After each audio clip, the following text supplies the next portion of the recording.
Class 10th subject maths chapter circles NCERT page number 213 exercise 10.2। First video के through हमने discuss किया था कि जहां पर कोई लाइन सर्कल को टच करती है उसे पॉइंट ऑफ कांटेक्ट कहते हैं और फिर वो लाइन बन जाती है टेंजेंट। उस पॉइंट ऑफ कांटेक्ट को अगर हम सेंटर से ज्वाइन कर दें, मतलब रेडियस बना दें, तो वो रेडियस पॉइंट ऑफ कांटेक्ट पर टेंजेंट के साथ 90 डिग्री बनाती है, जिसका रीजन हमने डिस्कस किया था कि radius through the point of contact is perpendicular to the, ठीक है। नेक्स्ट हमने डिस्कस किया था कि length of tangent from an external point are equal, एक एक्सटर्नल पॉइंट से ड्रॉ की गई टेंजेंट्स की लेंथ आपस में इक्वल होती है। मतलब ऐसे मैंने कहा था कैंची की शेप में, ये एक्सटर्नल पॉइंट ऑफ कांटेक्ट है और यहां पे मान लो सर्कल बना हुआ है अंदर, तो ये दोनों टेंजेंट आपस में इक्वल होगी। दूसरा हमने एक ऑब्जर्वेशन भी डिस्कस की थी कि सर्कल पर एट ए टाइम कितनी लाइंस पैरेलल ड्रॉ हो सकती है। तो हमने डिस्कस किया था कि एट ए टाइम दो ही पैरेलल लाइन ड्रॉ हो सकती है और वो भी डायमीटर के एंड पॉइंट से। अगर डायमीटर नहीं है तो फिर वो क्या होगी, कोर होगी। तो कोर के एंड पॉइंट से कैसी टेंजेंट ड्रॉ होगी, वो इंटरसेक्टिंग ड्रॉ होगी। ये 1 मार्क्स का क्वेश्चन है, हमें याद रहने चाहिए। और मैंने डिस्कस किया था कि अगर कोई भी लाइन सर्कल को दो पॉइंट पे काटते हुए बाहर आ जाए तो वो फिर कोर नहीं रहती, वो फिर बन जाती है सीकेंट। अब पेज नंबर 214 इसके ऊपर क्वेश्चन नंबर 10 करते हैं पहले। और ये ध्यान रखना, अगर क्वेश्चन में हमसे एंगल्स के बारे में कुछ पूछा गया है, ये मैं ऑब्जर्वेशन बता रहा हूं, ये 100% क्वेश्चन पे एप्लीकेबल होगा ऐसा नहीं है, लेकिन 90-95% तक ये चीज एप्लीकेबल होती है, ऐसा एक्सपीरियंस में देखा गया है। अगर क्वेश्चन में हमसे एंगल्स के बारे में कुछ पूछा जाएगा, एंगल्स के बारे में कुछ दिया जाएगा, तो वहां पे रेडियस थ्रू द पॉइंट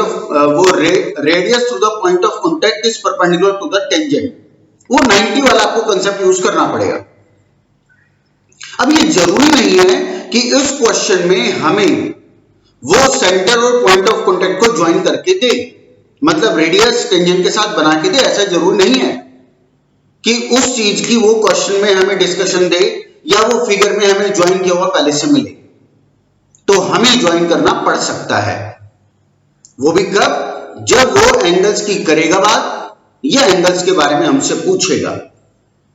तो तभी तो हम 90 का करेंगे यूज, जब हम पॉइंट ऑफ कांटेक्ट को सेंटर से जोड़ेंगे, मतलब रेडियस बनाएंगे, तो वो काम हमें करना पड़ेगा।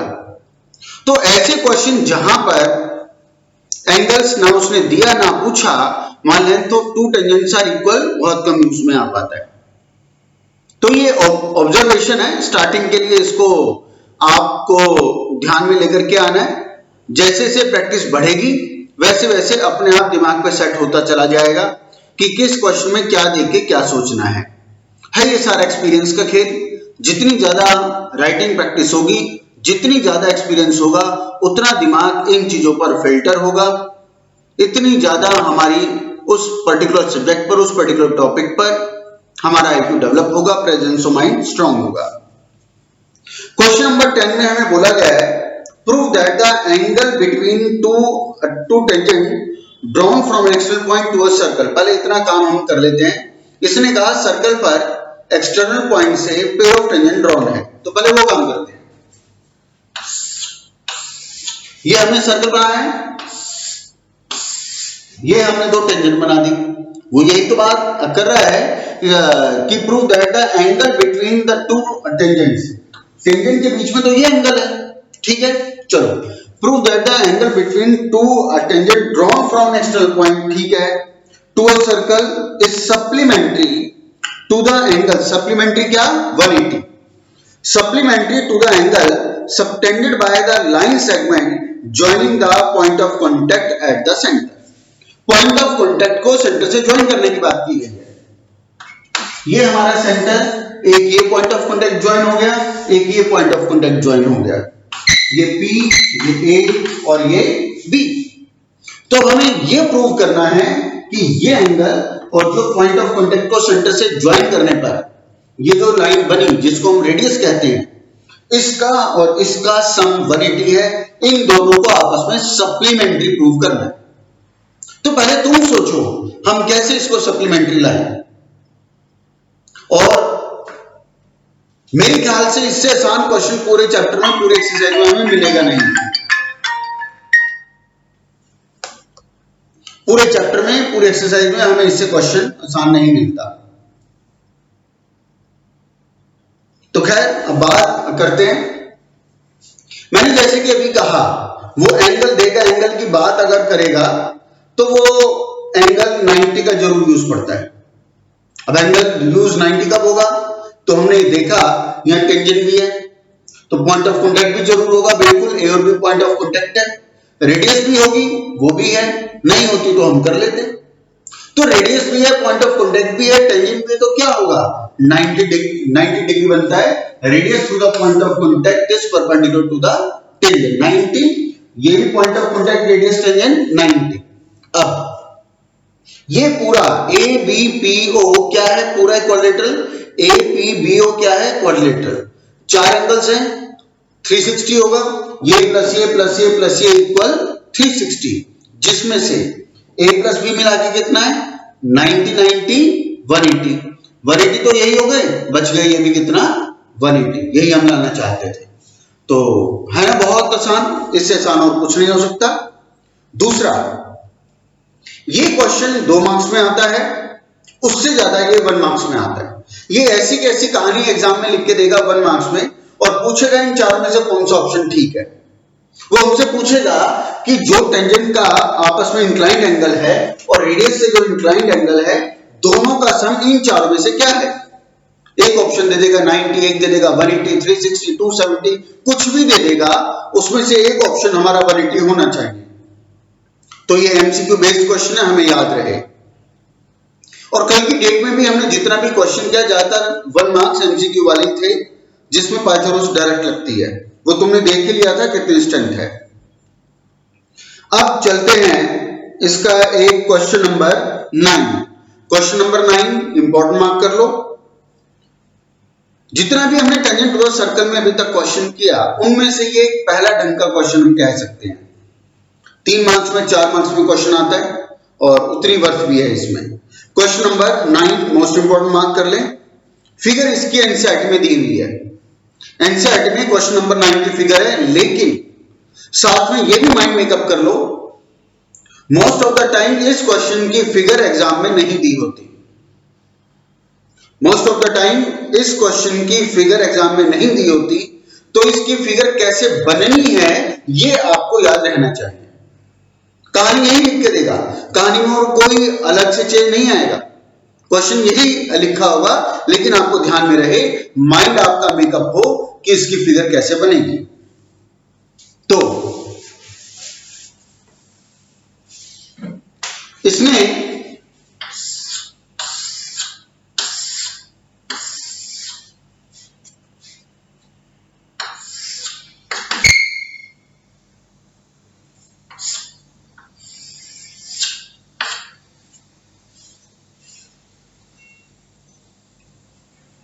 इसने हमें कहा, ये यार parallel tangent to a circle. एक बात और बताऊं, इसने केवल सेंटर दिया हुआ है यहां पर, लिमिट चलो यही ले लेते हैं, X Y, Y dash, X dash, C, ये ए और ये बी। चलो मेरी निमित्त इसको भी करें, ये टी और ये क्यू। तो सुनो, इसने फिगर में एनसीईआरटी में इसको ज्वाइन करके दिया हुआ है, जबकि ये कंस्ट्रक्शन का काम है। अगर हम लोग क्वेश्चन को पढ़ेंगे, क्वेश्चन में पीओ क्यू की कहीं बात नहीं कर रहा। क्वेश्चन अगर तुम पढ़ोगे तो जो एनसीईआरटी में पीओ क्यू को ज्वाइन करके लिखा हुआ है, क्वेश्चन की पूरी लैंग्वेज में कहीं पीओ क्यू के ज्वाइन की कोई बात नहीं है। क्वेश्चन में पीओ क्यू को डायमीटर कहीं नहीं लिखा हुआ। फिगर को अगर हम देखते हैं तो फिगर में हमें पीओ क्यू पूरी डायमीटर नजर आ रही है, जबकि क्वेश्चन में पीओ क्यू के डायमीटर की कोई बात नहीं है। उसने पीओ और ओ क्यू को ज्वाइन किया, ऐसी भी कोई बात नहीं है। जो मैं बात कर रहा हूं बड़ी इंपॉर्टेंट और लॉजिकल बात है, 3 से 4 मार्क्स का क्वेश्चन आता है। और जो मैं इसके ऊपर बताने वाला हूं, अगर वो चीज आपके एग्जाम में, मैं सीबीएसई की बात कर रहा हूं, स्कूल की बात नहीं कर रहा, सीबीएसई में नहीं हुई तो ये पूरे 3-4 नंबर पूरे खत्म हो जाएंगे उसी वक्त। और बहुत स्कूल्स में जो मैं हर साल देखता हूं, इसमें गलत तरीके से इसको प्रेजेंट करवाते हैं। तो उसके ऊपर मैं अभी आ रहा हूं, इस क्वेश्चन को सीरियसली और उस बात को बिल्कुल रटना है। तो हमें ये प्रूव करना है कि ये एंगल, ये वाला एंगल 90 डिग्री है। हमें प्रूव करना है ये वाला एंगल 90 डिग्री है। ये A है और ये B है। हमें ये प्रूव करना है AOB इज अ 90 डिग्री, इसको 90 लाना है। अब 90 लाने के लिए पहले हमें इसमें करनी पड़ेगी कंस्ट्रक्शन। हम सेंटर को P और Q से ज्वाइन कर रहे हैं, ज्वाइन PO एंड QO। हमने सेंटर को P और Q से सिर्फ ज्वाइन किया और कुछ नहीं किया, ये याद रखना।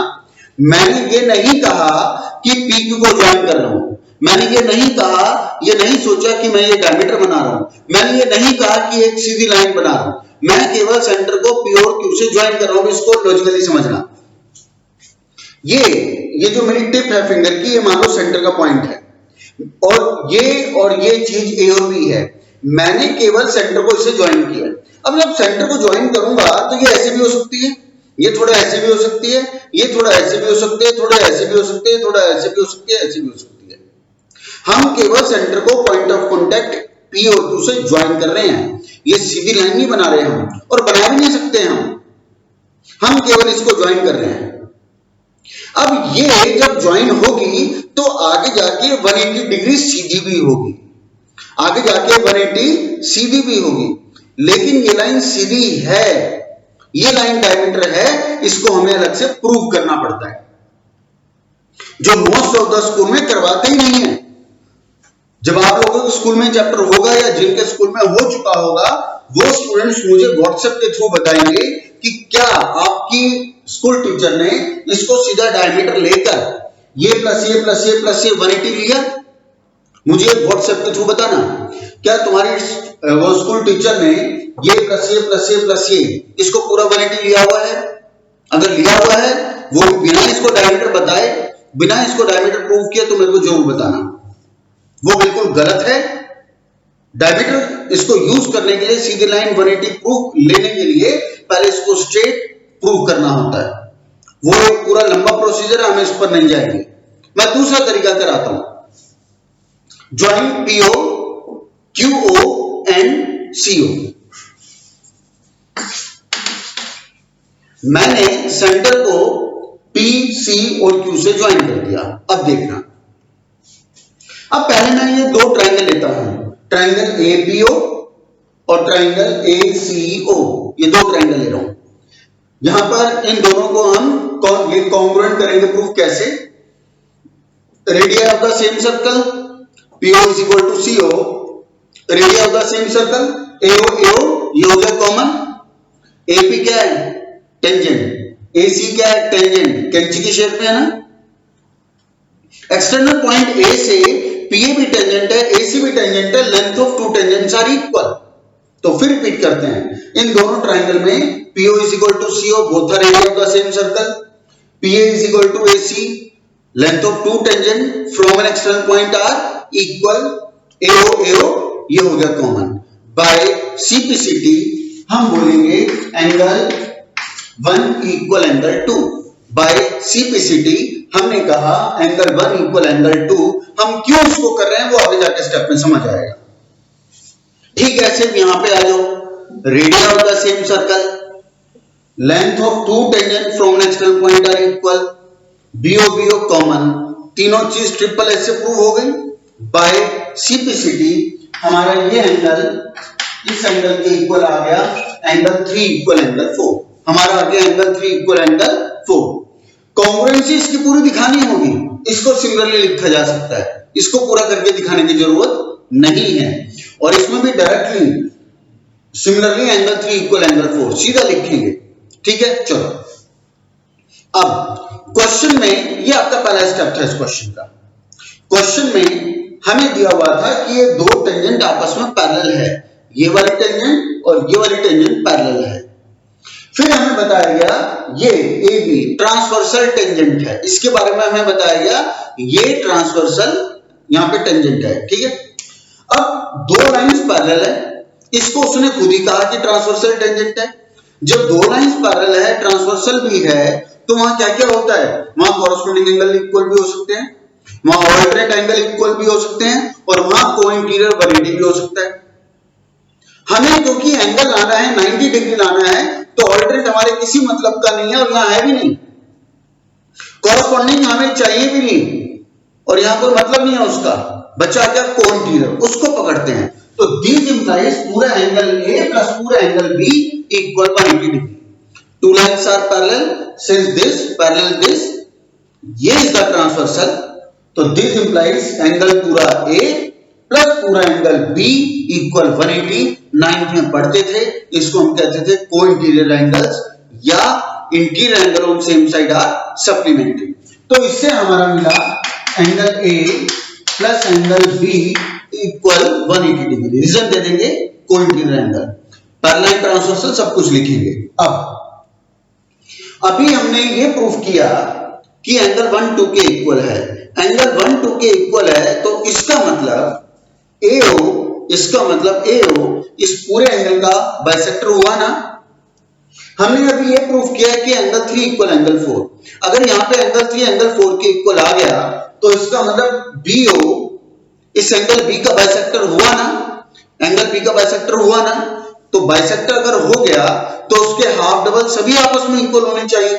तो हमने लिखा और half A half B half 180, सबके हाफ हाफ लगा दिए। ठीक, अब एंगल A का हाफ 1B है 2B है, हम कौन सा लें जिसकी जरूरत है, हम लेते हैं एंगल 2।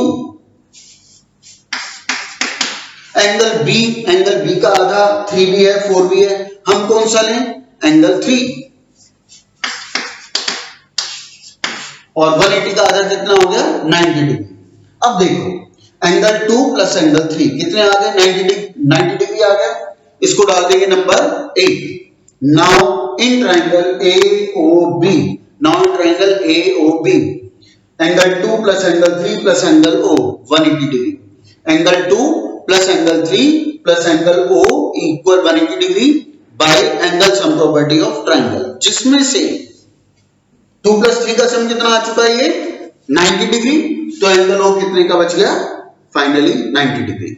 एंगल 2 प्लस एंगल 3 कितना आ गया 90 डिग्री, तो एंगल ये O कितना बच गया 90 डिग्री, हेंस प्रूव। ऐसे चलना है क्वेश्चन। तो या एक काम और भी कर सकते हो, चाहो तो तुम्हें अगर हाफ हाफ नहीं लगाना यहां पे रहने दो, तुम ऐसे कर लो। एंगल 1 का क्या मतलब है, एंगल 1 का मतलब है एंगल 1 प्लस एंगल 2, इसका मतलब है एंगल 3 प्लस एंगल 4 इक्वल 180। अब हमें क्या चाहिए, हमें चाहिए ट्रायंगल के अंदर 2 और 3, बाकी हटाने हैं। ये और ये हमारे मतलब क्या है, एंगल 1 चाहिए नहीं, 1 को किसके इक्वल आए थे 2 के, यहां रिप्लेस कर दो। एंगल 4 नहीं चाहिए 3 चाहिए, 4 को किसके इक्वल आए थे 3 के, रिप्लेस कर दो। तो क्या हो गया twice angle 3 equal 180 degree, angle 2 plus angle 3 equal आ गया 90 डिग्री, बाकी कहानी वही है। तो इस तरह से ये इंपॉर्टेंट क्वेश्चन है, वो तुम्हें क्या लग ही गया होगा। नेक्स्ट कुछ ऐसा ही एक और क्वेश्चन नंबर 13, क्वेश्चन नंबर 13, इसे भी मोस्ट इंपोर्टेंट मार्क कर लो। ये भी उतनी मार्क्स में आता है, ये भी उतनी वेटेज रखता है जितना 9th। इसने कहा एक क्वाड्रेटरल सर्कमस्क्राइबिंग अ सर्कल, तो पहले इतना काम कर लेते हैं।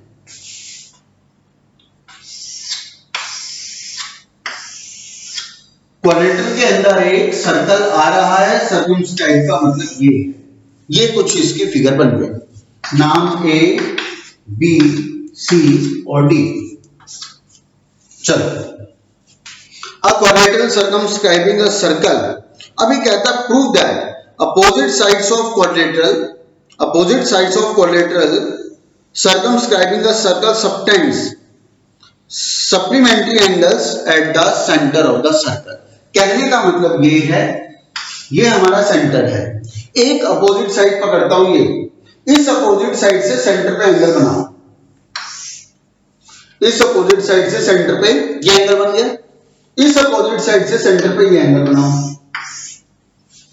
बन गया। अब हमें ये प्रूफ करना है कि ये एंगल और ये एंगल मिला के सप्लीमेंट्री 180 है, या ऐसे समझो ए बी साइड से ये सेंटर पे एंगल बना, सी डी साइड से सेंटर पे ये एंगल बना, तो हमें ये प्रूफ करना है ये प्लस ये 180 डिग्री है, कोई भी एक पे है, हमारी मर्जी है, ये प्लस ये लाइन या ये प्लस ये लाइन। मैं ये प्लस ये 180 लाऊंगा, तुम चाहो ये लेकर के आ सकते हो। तो ये तो हो गई फिगर की बात। दूसरा इसमें अब ये पॉइंट आउट करने का है कि यहां पर हमने सेंटर को ए बी सी और डी से सिर्फ ज्वाइन किया है। अब इसका मतलब ये बिल्कुल मत सोचना कि ए सी पूरा एक डायगोनल है, बिल्कुल मत सोचना कि बी और डी पूरा एक डायगोनल है, पूरी एक सीधी लाइन है, ऐसा नहीं है, हमने केवल उसको ज्वाइन किया है। ठीक है, नेक्स्ट। अब प्रूव करना है कि ये प्लस ये 180, उसके लिए अब हम कंस्ट्रक्शन करते हैं, सेंटर को पॉइंट ऑफ कॉन्टैक्ट के साथ ज्वाइन करते हैं। सेंटर को पॉइंट ऑफ कॉन्टैक्ट के साथ जोड़ा P, पॉइंट ऑफ कॉन्टैक्ट के साथ जोड़ा Q, पॉइंट ऑफ कॉन्टैक्ट के साथ जोड़ा R, पॉइंट ऑफ कॉन्टैक्ट के साथ जोड़ा S। ठीक है, सबको पॉइंट ऑफ कॉन्टैक्ट से ज्वाइन कर दिया। अब जरा नेमिंग करते हैं, 1 2 3 4 5 6 7 8, ये 8 एंगल्स हमने मार्क कर दिए। अब मुझे क्या लाना है, मैं 1 + 2 + 5 + 6 इनको 180 लाने का मेरा टारगेट है। 1 + 2 + 5 + 6 ये मेरी जरूरत है, बाकी मेरे लिए कोई मतलब नहीं करते। चलो अब करें क्या, ये सेंटर है, सेंटर में इन 8 के 8 एंगल का सम कितना बैठेगा, 360 डिग्री कंप्लीट एंगल। जरा इसको लेते हैं, हमने लिखा 1 2 3 4 5 6 7 8 इक्वल 360 डिग्री, सभी एंगल्स का सम 360 डिग्री। टारगेट क्या है, 1 2 6 5, ये हमारा टारगेट है। बाकी 3 4 7 8 ये किसी मतलब के नहीं है, इनको हटाना पड़ेगा। कैसे हटाएंगे, इसका मतलब है 3 और 4 को इन्हीं में से किसी के इक्वल लाना पड़ेगा। जैसे उस अभी लास्ट क्वेश्चन में हमने 1 2 के इक्वल आए, 3 4 के इक्वल आए, रिप्लेस हो गए, तो वही काम कुछ यहां करते हैं। तो उसके लिए ये दो ट्रायंगल में काम करते हैं, ट्रायंगल ASO और ट्रायंगल APO। कौन कौन से triangle, triangle ASO and triangle APO। शुरू करते हैं, वही काम होगा। A से AS और AP दोनों टेंजेंट है, A से AS और AP दोनों टेंजेंट है, वही कैंची की शेप में। तो क्या होगा, length of tangents from an external point are equal AS equal AP। Next, OS equal OP, both are radii of the same circle. OS equal OP, both are radii of the same circle. PO AO AO ये हो गया common, ठीक। By CPCT angle 2 equal angle 3, angle 2 equal angle 3, 3 2 के equal आ गया, 3 की हमें जरूरत भी नहीं है, हमारे मतलब का 2 है, तो 3 की जगह लगा दिया मैंने 2। सिमिलरली एंगल 4 इक्वल एंगल 5, इसको प्रूव करने की जरूरत नहीं है, इसको डायरेक्ट लिखेंगे सिमिलरली। तो हमें 4 चाहिए, 5 चाहिए, 4 हटाओ तो 4 की जगह लगा दिया 5। सिमिलरली 7 इक्वल 6, 6 इक्वल 7, ठीक है, डायरेक्ट लिखेंगे इसको, ये कॉन्ग्रुएंट अलग से करके दिखाएंगे। हमें 7 चाहिए, 6 चाहिए, 7 तो नहीं चाहिए, उसे भी करा दो रिप्लेस। सिमिलरली 8 इक्वल 1, हमें 8 चाहिए 1 चाहिए, 8 को रिप्लेस कर दो। तो पहले पार्ट में इसको पूरा ट्रिपल एस से करके दिखा दोगे, बाय सिंप्लिसिटी 2 इक्वल 3 लिखोगे, फिर उसके बाद जस्ट बाद इसको डालोगे नंबर 8, जस्ट बाद लिखोगे similarly 4 equal 5 number 2, similarly 6 equal 7 number 3, similarly 8 equal 1 number 4। फिर यहां पर फिर ये वाली चीज आएगी, बट एंगल 1 प्लस 2 प्लस ऐसे 8 तक सम 360, रीजन आ जाएगा कंप्लीट एंगल। उसके बाद नेक्स्ट टाइम में तुम इनकी रिप्लेसमेंट करोगे, रिजल्ट दे दोगे फ्रॉम 1 2 3 एंड 4। तो अब क्या हुआ, twice angle 1 twice angle 2 twice angle 5 twice angle 6 equal 360। 2 common आ गया, 2 कॉमन आके 360 को काटेगा तो कितना बच गया 180 डिग्री। ये हमें ऐसे लाना था। तो तुमने देखा लगभग एक काम तो सिमिलर हुआ है, जितना 9th में हुआ था वही काम इसमें भी हुआ है। 9th क्वेश्चन में 9th में भी तुमने दो ट्रायंगल्स को ये कॉन्ग्रुएंट प्रूफ किया, सिंप्लिसिटी से इन एंगल्स को इक्वल आए, वो आगे रिप्लेस करवाया, वही काम इसमें हुआ है। लगभग वही काम है। तो आपस में क्वेश्चन थोड़े बहुत सिमिलर हैं इसमें। आगे चलते हैं। क्वेश्चन 9 और 13 अभी हमने किया, ये एक टाइप के क्वेश्चंस थे, एंगल्स पर चलने वाले, एक्सक्लूसिव एंगल्स पे चलने वाले क्वेश्चन थे, और सॉल्व करने का कंसेप्ट भी तुमने देखा सेम ही रहा है इसका। अब इसमें लास्ट टाइप की कंसेप्ट है, जरा उसको लेते हैं। लास्ट टाइप की कंसेप्ट में अब लेते हैं क्वेश्चन नंबर 8, क्वेश्चन नंबर 11। 8 और 11 ये तुम देखोगे, ये भी दोनों लगभग 60-70% सेम टाइप से चलेंगे। Question number 8,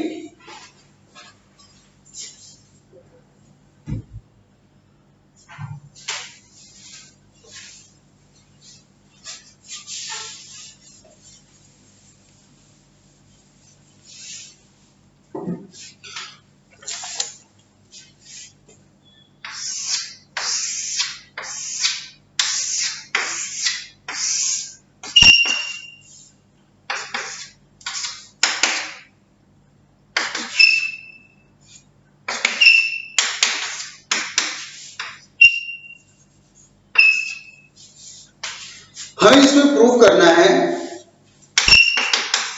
AB plus CD equal AD plus BC। हमें ये इसमें प्रूव करना है। अब एक बात ध्यान रखना इसमें एक और, ये क्वेश्चन न्यूमेरिकल फॉर्म में पूछा जाता है, ये क्वेश्चन MCQ फॉर्म में पूछा जाता है, ये क्वेश्चन 2 मार्क्स में भी अलग से पूछा जाता है, 3 में भी आ सकता है। 3 की वैसे खास वेटेज नहीं है। MCQ में आपको ये याद रखना है, ABCD चाहे क्वाड्रेटल हो, चाहे रेक्टेंगल हो, रोम्बस हो, कुछ भी हो, बेसिकली ये वैसे तो क्वाड्रेटल पे ही आता है, कुछ भी हो, तो इसमें अपोजिट साइड का सम नेक्स्ट अपोजिट साइड के सम के इक्वल होता है। ये तुम्हें याद रहना चाहिए। AB प्लस CD इक्वल होता है BC प्लस AD के। एक अपोजिट साइड का सम दूसरी अपोजिट साइड के सम के इक्वल होता है, ये याद रहे। MCQ में 4 ऑप्शन बना के दे देगा, एक ऑप्शन ये वाला होगा। अब ये क्वेश्चन MCQ फॉर्म में और वैसे पूरा सब्जेक्टिव फॉर्म में भी आता है, न्यूमेरिकल फॉर्म में। वो कैसे करेगा, वो आपको देगा AB 5 है, CD 8 है, ये 11 है, बताओ BC क्या आएगा। बोलेगा 5 है, 3 है, ये 2 है, बताओ ये क्या आएगा। इसकी न्यूमेरिकल वैल्यू दे देगा, इसकी न्यूमेरिकल वैल्यू दे देगा, इसकी दे देगा, इसकी गायब कर देगा। 4 हैं ये साइड्स, 4 में से 3 साइड की आपके पास इंफॉर्मेशन होगी, एक साइड गायब होगी, वो आपको फाइंड आउट करनी होगी। तो आपको ये रिजल्ट रटा हुआ होना चाहिए। मैं याद की बात नहीं कर रहा, यहां कह रहा हूं रटा हुआ होना चाहिए कि इन 2 साइड का सम इन 2 साइड के सम के इक्वल होगा। चलो बात करते हैं सब्जेक्टिव की। सब्जेक्टिव में इसको कैसे प्रूफ करना है। मैंने जैसे कि आज शुरू में कहा था कि ऐसे क्वेश्चन जहां पे वो एंगल्स की बात करता है, एंगल दिया या एंगल पूछा, वहां पे radius through the point of contact 90 वाला चक्कर आपको चलाना ही पड़ेगा, यूज करना ही पड़ेगा, और वो तुमने देखा भी अभी हो ही रहा था वो। लेकिन ऐसे क्वेश्चन जहां पे उसने एंगल की कोई बात ही नहीं की है, ना पूछा और ना दिया, वहां पे radius to the point of contact का कोई रोल नहीं है, वहां कंस्ट्रक्शन भी करने की जरूरत नहीं है, वो purely length of two tangents are equal इसी के ऊपर घूमेगा। Length of two tangent from an external point are equal, क्योंकि चैप्टर में कंसेप्ट ही दो है, या तो रेडियस टेंजेंट के साथ 90 बनाएगी, ये कंसेप्ट है, या एक्सटर्नल पॉइंट से ड्रॉ की गई टेंजेंट की लेंथ आपस में इक्वल होती है, या ये है। तो अब इसमें क्योंकि एंगल की बात नहीं है तो कोई सेंटर की जरूरत नहीं है, कोई ज्वाइन करने की जरूरत नहीं है, जो भी होगा यही होगा। तो एक एक करके चलते हैं। ए पॉइंट से एक एपी टेंजेंट है, ए पॉइंट से एक एएस टेंजेंट है, दोनों एक ही एक्सटर्नल पॉइंट ए से ड्रॉन है, तो length of two tangent are equal, AP equal as.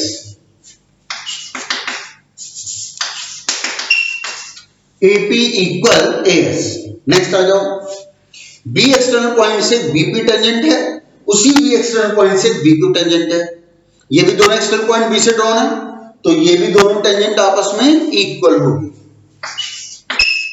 BP equal BQ.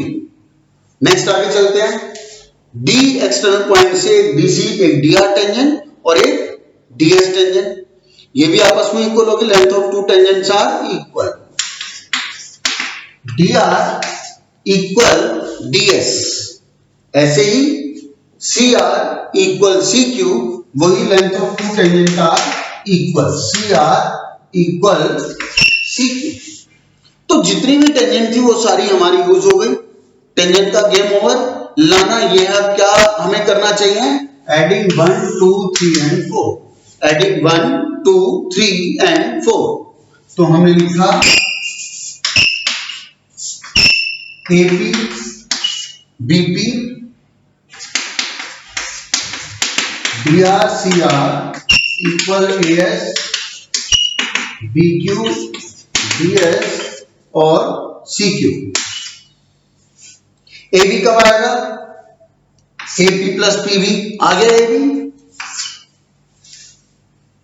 D R plus RC आ गया, डीसी एएस प्लस डीएस आ गया, एडी बीक्यू और सीक्यू आ गया, बीसी। Hence proved. ठीक है, बहुत आसान था, 2 मार्क्स से ज्यादा नहीं है, देने को कुछ स्कूल में इसको 3 में भी दे देते हैं।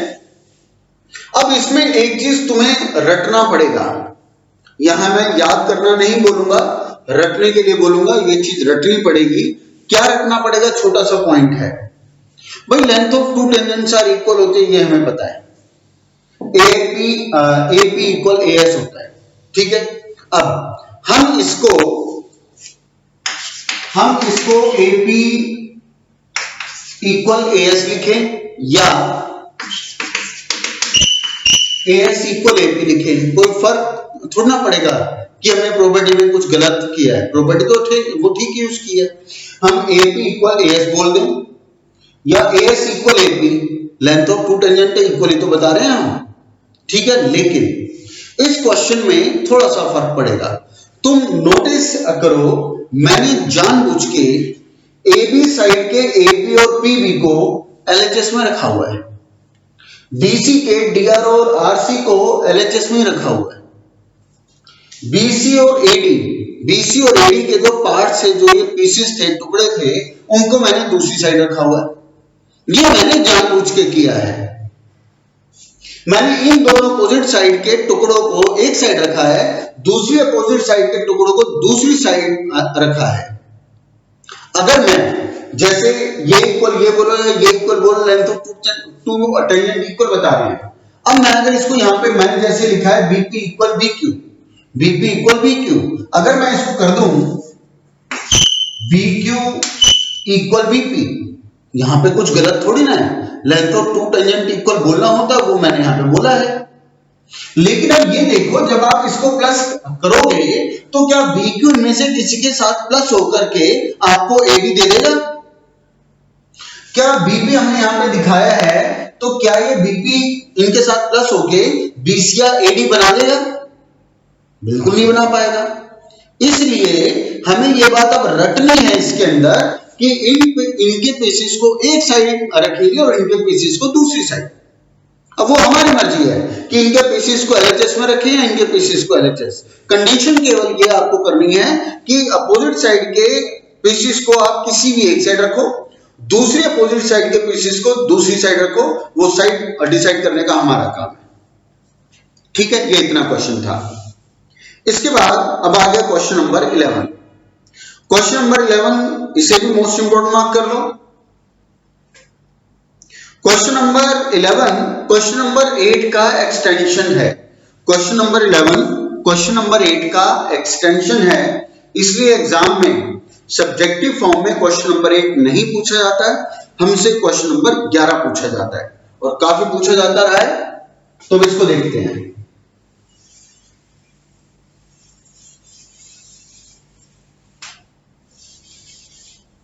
क्वेश्चन नंबर 11 की फिगर तो बन जाएगी यही वाली।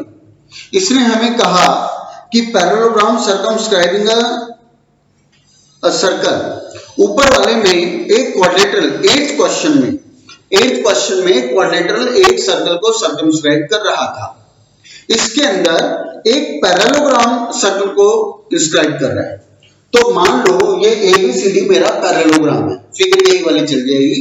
एबीसीडी को अब हम एक पैरेललोग्राम मान लेते हैं, सर्कल उसमें सर्कमस्क्राइबिंग है। हमें प्रूव करना है कि एबीसीडी इज ए रोम्बस। अब इस पैरेललोग्राम को हमें क्या प्रूव करना है? रोम्बस प्रूव करना है। अब रोम्बस प्रूव करना है तो अब हम ये देखें, यहां पे पैरेललोग्राम तो उसने दिया ही है, हमें पैरेललोग्राम तो उसने दिया है। अब पैरेललोग्राम में क्या कंडीशन पूरी करें? पैरेललोग्राम में क्या कंडीशन पूरी करें कि ये रोम्बस बन जाए? पैरेललोग्राम में क्या कंडीशन पूरी करें कि ये रोम्बस बन जाए? तो हमें ध्यान आएगा कि इस पैरेललोग्राम में अगर हम एडजेसेंट साइड को इक्वल दिखा दें, इस पैरेललोग्राम की अगर एडजेसेंट साइड को इक्वल दिखा दिया जाए तो रोम्बस बन जाएगा। मतलब अगर हम AB को AD के इक्वल ले आए तो चला जाएगा रोम्बस में। यही तो कंडीशन है ना पैरेललोग्राम से रोम्बस में आने की, जो 9th में करते थे। तो अब इसमें करना क्या होगा? जितना सॉल्यूशन हमने 8th क्वेश्चन में किया वहां तक तो आपको ऐसा कैसा चलना, उसमें कोई चेंज नहीं है। 8th क्वेश्चन में हमने ये चीज प्रूव कर दी थी। 8th क्वेश्चन में हमने AB plus CD equal AD plus BC prove कर दिया था। यहां तक आपको विदाउट एनी चेंज ऐसा कैसा इसको परफॉर्म करना है। यहां तक परफॉर्म हो गया, ठीक है। अब क्या होगा? अब हमें लाना है एडजेसेंट साइड को इक्वल, वो हमारी मर्जी है। हम इसको इसके इक्वल दिखाएं या इसको इसके इक्वल दिखाएं या इसको इसके इक्वल दिखाएं या इसको इसके इक्वल दिखाएं, एडजेसेंट साइड हमारी मर्जी चलेगी। तो मैंने डिसाइड किया, मेरी मर्जी है कि मैं AB को AD के इक्वल दिखाऊंगा, मैं AB को AD के इक्वल दिखाऊंगा। ये और ये मेरा टारगेट है, बाकियों से मुझे कोई मतलब नहीं है। तो अब 8th क्वेश्चन की तरह यहां तक तो ऐसा कैसा आपने सॉल्यूशन सॉल्व कर लिया, एग्जैक्टली ऐसा कैसा ही कर लिया। अब मैंने कहा भाई AB AD के इक्वल आना है, CD और BC को हटाना है। तो अब कैसे करूं? अब मुझे स्ट्राइक करना चाहिए कि भाई ABCD तो पैरेललोग्राम दिया हुआ है मुझे। क्वेश्चन नंबर 11 में ABCD तो पैरेललोग्राम दिया हुआ है और पैरेललोग्राम के बारे में मैं क्या जानता हूं? मैं ये जानता हूं कि पैरेललोग्राम की अपोजिट साइड इक्वल होती है। मैं ये जानता हूं पैरेललोग्राम की अपोजिट साइड इक्वल होती है, ABCD के इक्वल होता है ना। तो मैं अगर इस CD की जगह अब AB कर दूं तो कोई दिक्कत नहीं होनी चाहिए। मुझे स्ट्राइक किया कि पैरेललोग्राम में अपोजिट साइड इक्वल होती है, फिर तो BC AD के इक्वल हो गया, फिर तो BC AD के इक्वल हो गया। तो अगर मैं इस BC की जगह भी AD कर दूं तो कोई दिक्कत नहीं होनी चाहिए। क्या हो गया? 2AB equal to AD, twice cancel, क्या आ गया? AB equal AD, adjacent side equal आ गई, एडजेसेंट साइड इक्वल आ गई तो इसकी रामलीला समाप्त। ये हमारा रोम्बस हो गया, क्योंकि प्रॉपर्टी कहती है कि पैरेललोग्राम की एडजेसेंट साइड इक्वल होगी तो वो रोम्बस होगा। तो इस तरह से ये वाला क्वेश्चन है। और ये क्वेश्चन सब्जेक्टिव में तो खैर है ही, ये क्वेश्चन ऑब्जेक्टिव में भी पूछा जाता है। वो आपको दे देगा एक parallelogram inscribing a circle, circumscribing a circle, तो वो इन चारों में से क्या होगा? एक ऑप्शन होगा रेक्टेंगल, एक ऑप्शन होगा ट्रेपेजियम, एक ऑप्शन होगा रोम्बस, एक ऑप्शन स्क्वायर होगा। तो आपको याद रखना है पैरेललोग्राम जब सर्कल को इंस्क्राइब कर लेता है तो वो रोम्बस में चला जाता है। ठीक है, तो इसके साथ आज की सभा यही समाप्त। इसके 3 क्वेश्चंस मुझे और करवाने हैं, वो नेक्स्ट वीडियो में तुम्हें मिलेंगे। एक्सरसाइज का क्वेश्चन नंबर 12 है और 2 इसके लास्ट एग्जांपल है, एग्जांपल 2 और एग्जांपल 3। एग्जांपल 2 और एग्जांपल 3 इसको नेक्स्ट वीडियो में करेंगे, लेंदी है ये। आज की सभा यही समाप्त। आपको आज रात तक ये करके सबमिट करने हैं। धन्यवाद।